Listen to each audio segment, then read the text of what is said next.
So this is the Georg Hoffmann chat. How many of you guys have a Georg Hoffmann, and how did you get it? Did you buy it outright, or did you get it in one of the special, what do they call them, golden containers, right?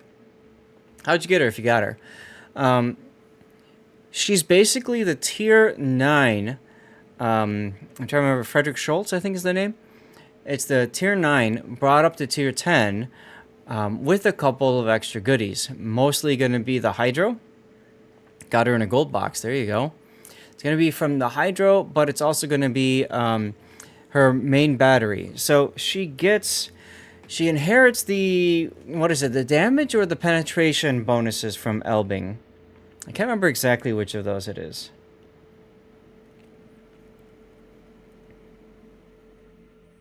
But the big thing about her, in my opinion, is that Hydro, because it reaches out to 6 kilometer, which is very comfortable. She's not the fastest ship. She doesn't have the best of concealment because it's got 6.3 kilometer. Okay, so she doesn't get the pen angle. Got it. Thank you.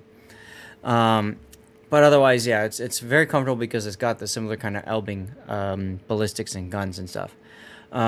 But she doesn't have the greatest of concealment, but she does have the ability to smoke, and she's got the ability to Hydro, and she's got the ability to use engine boost.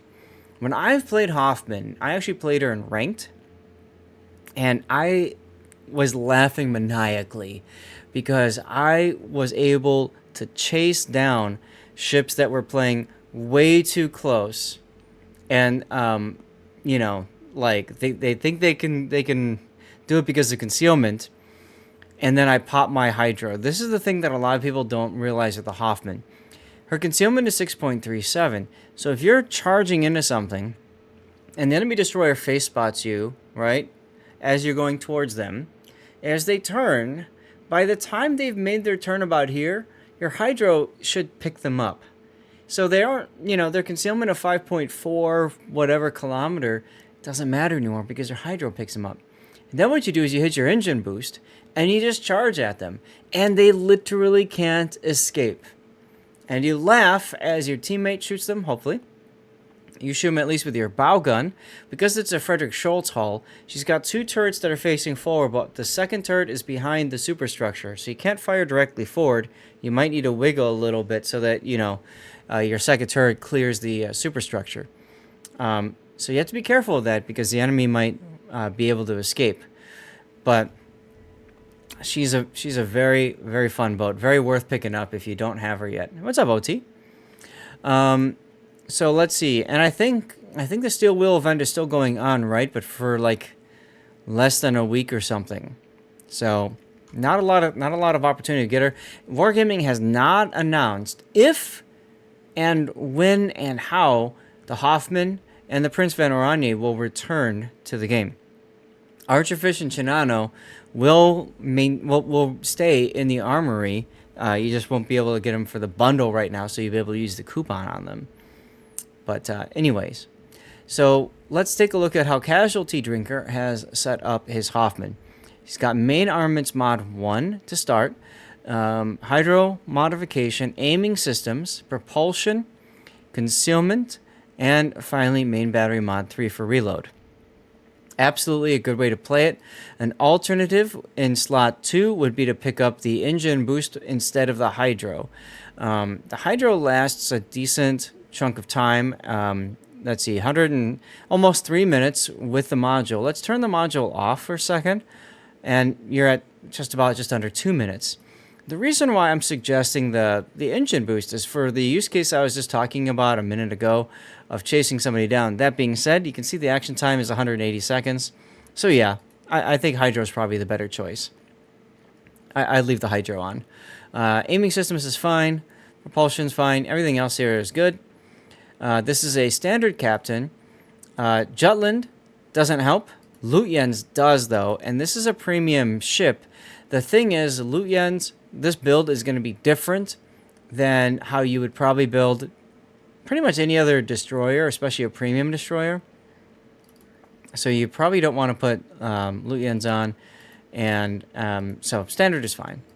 I mean, Lutyens helps. It's just, you know, you're going to have maybe a less than optimal build. So You've got your core build, preventative maintenance, last stand, survivability expert, concealment. Because of all the consumables here, it makes sense to go superintendent. Adrenaline rush obviously is a given. Now, you've gone with main battery and anti-air, so you're playing it more for the range and for the guns. What I like to do is I actually personally prefer to go radiolocation to know where to point my bow to do what I just said. So you can chase down an enemy destroyer that thinks that they're being sneaky and stealthy, and then you find them and you just YOLO Han Solo charge them into oblivion. But other than that, you've gone Gunfeeder to change between AP and HE quickly. Makes perfect sense. And, I mean, that's a pretty good build. Like I said, the only thing I might change is to go for radiolocation instead. But that's about it. I don't know what else you would want to do. And then you've gone full flag. So you've got ship HP, fire chance, both fire chance flags with flooding as well. Hydro and smoke capacities and speed. And consumables. I might drop your fire chance flags and the flood chance too, frankly. And instead, I might pick up ramming, fire reduction. Doesn't get a heal, so there's no point in the heal one. Honestly, from at that point, maybe I would pick up flooding recovery in case you're trying to hunt down subs. Or you could do anti-air, because anti-air on the ship actually isn't bad, especially with defensive fire active. So I might do something like that flag-wise, but pick whatever flags you want. I just don't think you're going to shoot HE that much to where you need to worry about fire chance. And your torpedoes, I could see the argument for flood chance maybe, so maybe pick that up. What's your flood chance here? 276 without that flag, 240. So yeah, I could see going for the flood chance maybe. But let's take a look at how Tea Drinker plays it out here. And then after this replay is done, guys, you will all have the ability to vote for which replay should make its way to YouTube. We do 5 replays. Of those, I take the most voted, and then I take maybe one other one if I think there was another one that deserves to make it to the tubes. So this is a random battle, straight 10s, no carrier, and a sub. Okay. One thing that's nice about the Hoffmann is because of the defensive anti-air fire, you don't care so much about carriers, and because of the Hydro, you don't care so much about subs. And the sub will probably be on this side because of mirrored matchmaking, and your sub is over here. Alright. Let's see how the game plays out.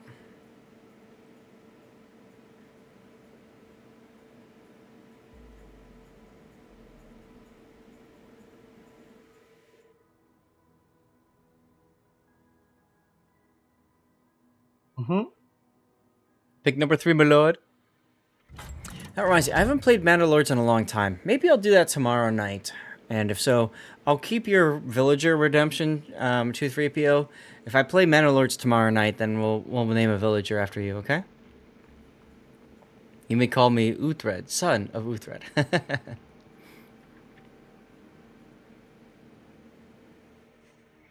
I should put on, not that one, this one. Hydroacoustic range, there you go.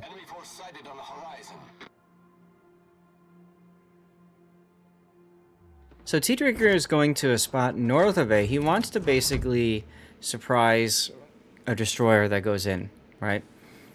He's in a really good position to do that from the north here. Also, this ridge of islands here protects him from incoming fire on the side, so it's a pretty good opening position for him. Reporting a target position.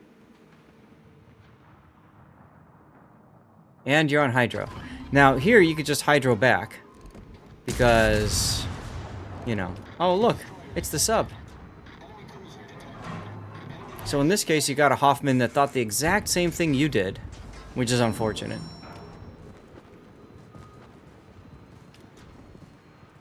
But if you're lucky, your team will do a nice job of wrecking the sub with their depth charges. You're hoping the sub is going to surface now. Here comes his torps. Engine boost to Scooty Scoot. Yeah, that Hoffman really screwed up your plan, didn't he? Does the engine boost make you accelerate faster? Yes. Oh. Oh, cool. So I can just pop at the beginning of a match instead of waiting for going to full speed. Well, yes. So the whole point about engine boost is it helps you accelerate and decelerate faster. I don't like this decision here to come out like this, but okay. I don't know if I have seen Merlin or not. I'll check it out. Thanks for the suggestion. You could smoke now because you're out of hydro range. We don't have anybody to shoot at, really. Oh, you do have the Shikishima. Yeah, I might smoke here and shoot, but never mind. The island prevents you from being spotted.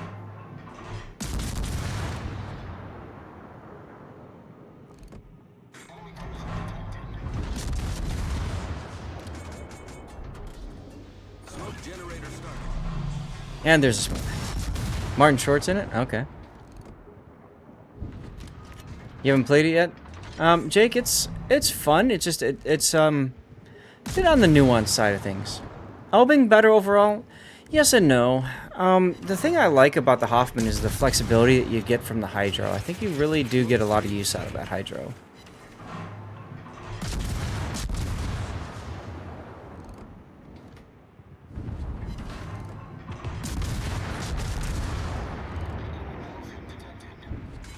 Hey, look, there's a sub. Yeah, the torps save it. What's so special about the torps versus the Elbing torps?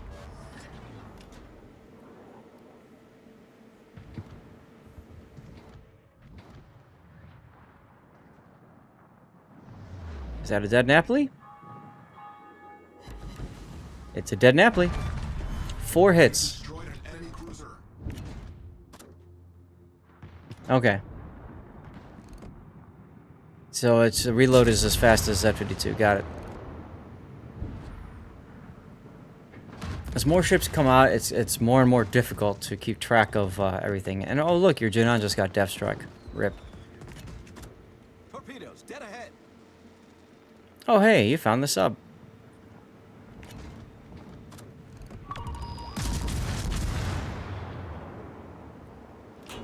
Torpedoes to port. Aren't Elbing torpedoes long too? Engine Long boost range? Deactivated. Torpedoes to port. Torpedoes astern.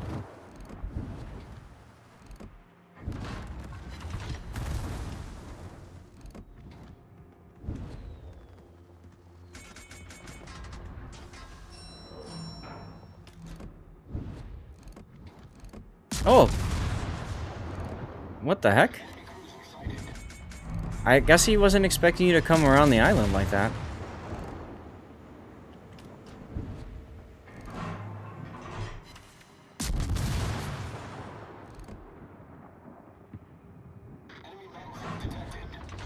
If the thing had Elbing torps or Z-52 torps, it would easily be one of the usual terrible German. Okay. So what torps does it have then? I'm confused.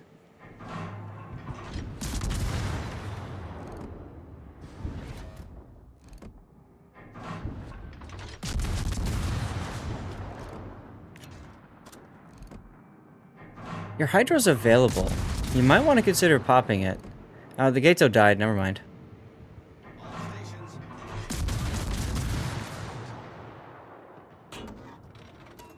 Yeah, that is pretty quick reload on the torps, isn't it?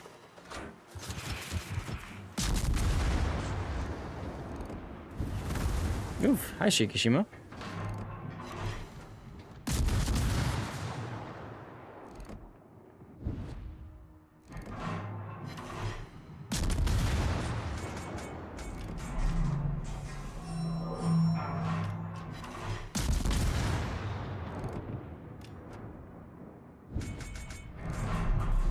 Thank you, Betaflex. It's always hard to keep track of all the ships that come out in this game, and Wargaming likes to tweak things a little bit here and there to where it gets a little confusing, so apologize for not knowing everything about the game. Ooh, you just hit probably the Hoffman with a torp. Okay, so they're slightly upgraded Z44 torps. Got it. You can see him switching between HE and AP depending on the relative angle of his target. For battleships, there's nothing wrong with shooting AP at it.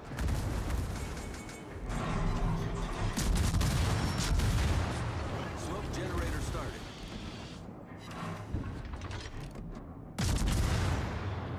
Yeah, you could definitely, you know, Lutyens will help with this ship, right? Because it's got the buffed preventative maintenance. Also, you get enough main battery hits, and that helps you with your reload. Smoke screen set. Watching Elvin gameplay cured my Ragnar wanting. Okay.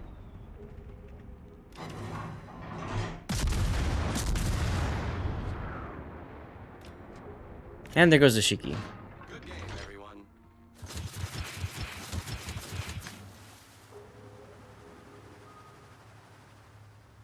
I'm just amazed that when you came out in the middle of everybody, nobody seemed to care about you. It's wild. I need support. Hoffman just got spotted by the Balau's, what do you call it?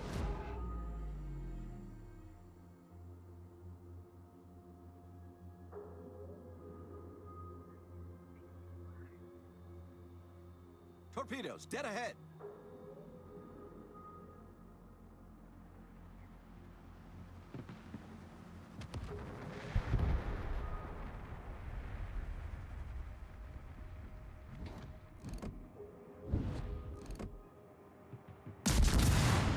Yeah, you might as well take some shots. I mean, not a lot of ships left in the game. Ooh, he DCP'd. There's Lutyens. So he's got Lutyens up there, so he's getting a slight heal now. Because he spotted 3 ships.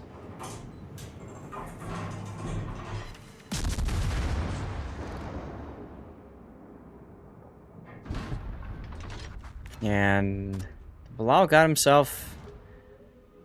I guess he pinged or something. Oh well.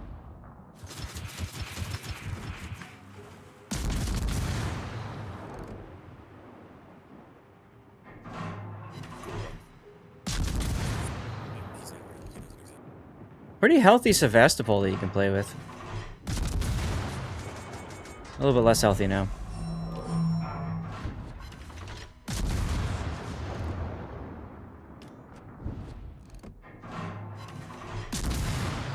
You might be able to switch to AP. Yep, there you go.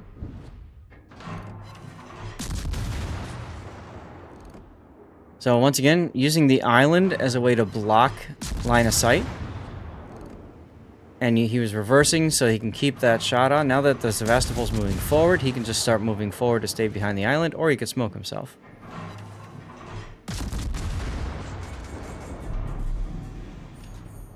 As you can see, starting to move forward to get behind the island. There it goes. And there's Kuznetsov on the Sevastopol. And there's a dead Sevastopol.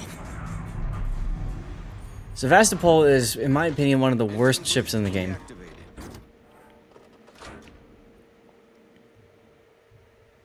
I don't know. What do you guys think? Do you have Sevastopol? Do you like her? I feel like the long tick heal just really hurts her.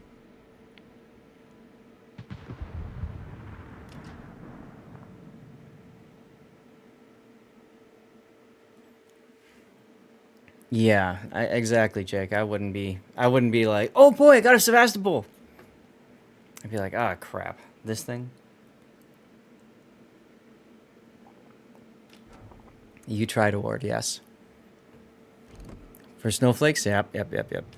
And now you don't even have to play; you just have to have it in the port, which is even better, right? I remember back when you had to play every single ship. That was rough. It's good in asymmetric? Really? What makes it good in asymmetric? So he's got injury boost, he's got the long tick heal. It's the guns I thought were kind of anemic for it.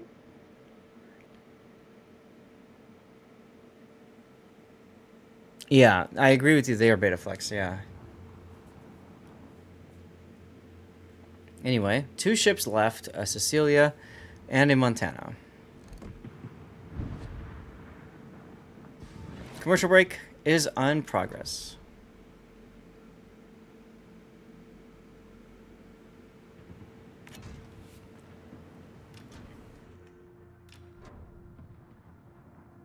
Ah, okay. I suppose that's true, and it's lower tier ships, right? Lower tier cruisers and battleships, so it's easier for your anemic-ish guns to like actually pen and do stuff. Okay, makes sense. Rip the Ohio.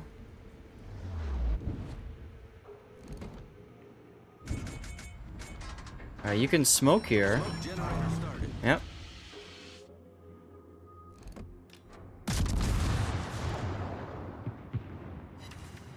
And now you just switch with AP. Now see where he's aiming. Tea Drinker is aiming at the bow. Typically, when you see a broadside battleship, you want to aim at the bow or the stern and get full pens or over pens that way. You don't want to necessarily aim at the most thickly armored part of the ship. Now he's aiming for superstructure because you will still get guaranteed pens that way or over pens. And since the Cecilia turned, he just switched to HE. I wouldn't even bother torping this guy.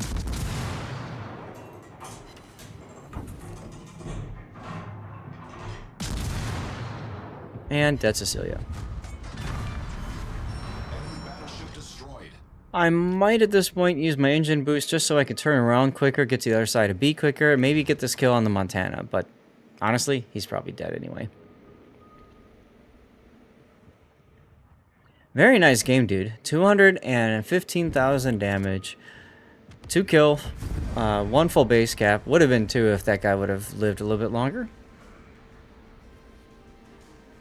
But you did showcase at least the playstyle of more of a gunboat, like a run-and-gun playstyle, which I think a lot of people do with the Hoffmann. And the Torps are no slouch. We discovered that as well. 2nd place. And let's see, how much damage did you do with torpedoes? 58,000 damage with your 6 torps. Which is more than you did with fires or floods. Not bad at all. You fired more HE this round, so ironically the flags helped you a lot more with causing more fires, I suppose.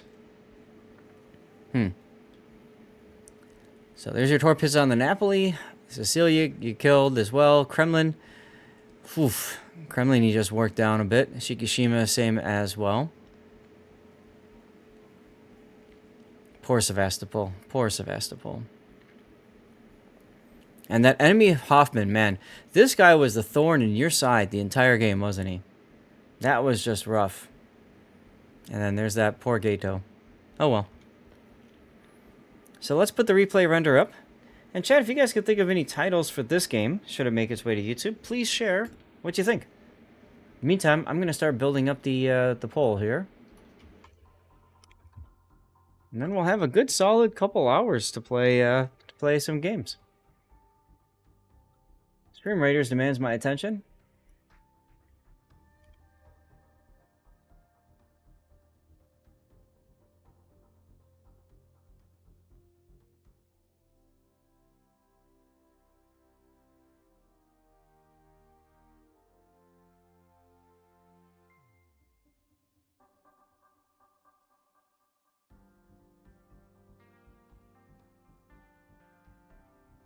Hoffmann was not easy to get. Call it Rare Bird. Yeah, sure. Rare Bird could work.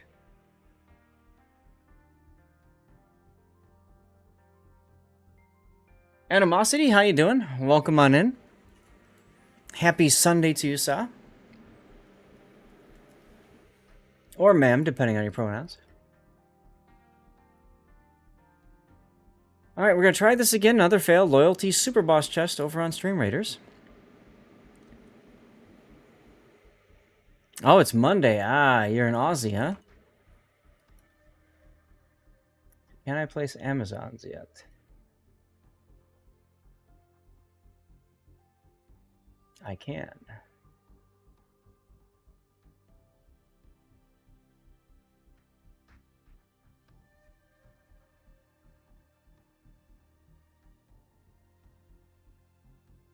Part of Raven's community. Nice. Nice, nice. What'd you think of that video Ooh, HasselHoffmann. I like that!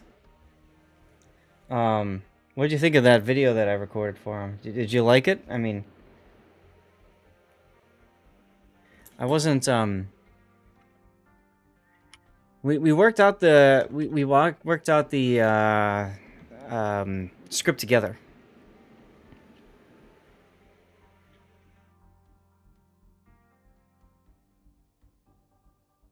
Alright, so... we'll finish up the render here, and then we'll move on. There's not too much, really, feedback to give. I feel like he played a little bit too out in the open in a couple of spots, but didn't get really punished for it, so... Sharp transitions, yeah.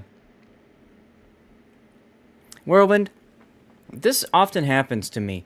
As soon as I get to a loyalty whatever chest, especially if it's a boss chest, everybody that was playing suddenly just doesn't show up anymore. I don't know why that is, because loyalty boss chests are, like, the best, right? Like, especially if you've been playing enough battles to incur full loyalty, you get tons of stuff out of it. So I don't know where people are, but it is what it is. Anyway, Casual Tea Drinker, thank you very much for sending in the replay, and it was great to look at a, you know, kind of like your standard Hoffman and why she's so fantastic. So, take care, dude, and thank you much.